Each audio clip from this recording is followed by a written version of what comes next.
Welcome everyone to the first podcast of 2020 for SelfX Publishing. Don't forget to check out our 2019 December edition of SelfX Publishing magazine. There's lots of great content inside that book. My name is Jacob Iudiciani, and today I want to pose to you a couple of questions. Have you ever asked yourself, why do I keep doing this? Or how does this keep happening to me? These could be questions that you might ask yourself when you feel trapped in a pattern that creates a problem in your life. This could be something that could stop you from achieving the goals that you have set out for yourself.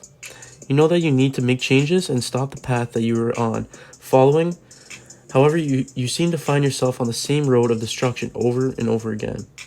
If this sounds familiar to you, then you need to take a step back and assess the situation. You might be on the road to a path of self-sabotage. Self-sabotage is when a specific behavior or a pattern of actions hold you back and prevent you from doing what you want or seeing your true worth.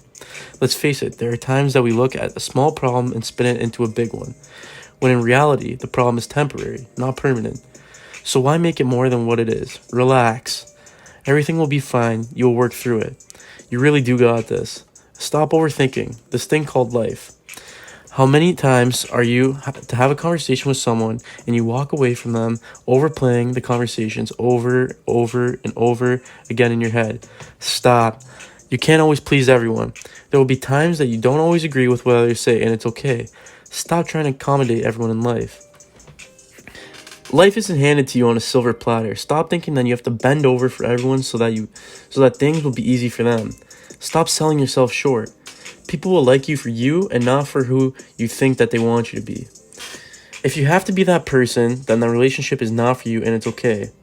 We were not built to connect with everyone, and by forcing yourself to change and be someone you are not can be very destructive. A couple years ago, I had the chance of going to a seminar in New York.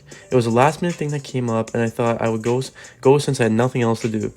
The guest speaker was Gary Vaynerchuk, or Gary V as his fan base knows him. I know that you have heard talk about Gary V on many of my podcasts, and the reason why is this guy really knows what he is talking about. During the seminar, he was talking about learning accountable for yourself.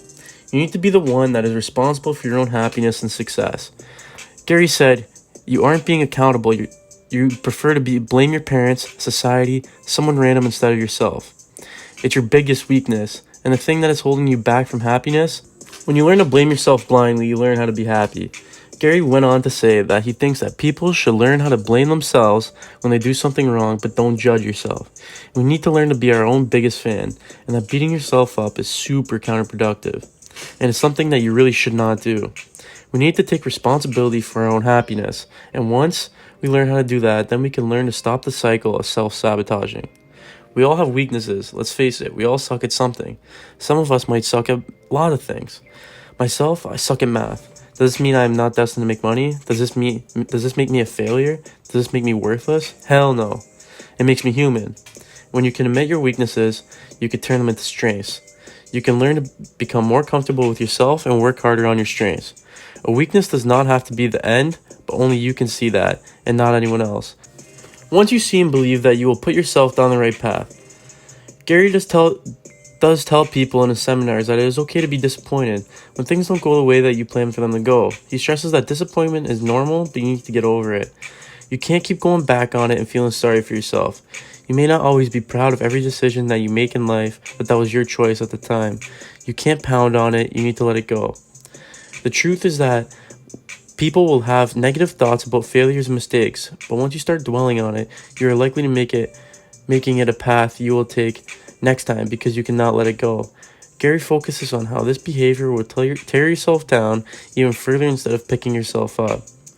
Gary also brought to the table a very, very valid point that had great meaning to me. He talked about not letting yourself wrap up self-esteem in your success.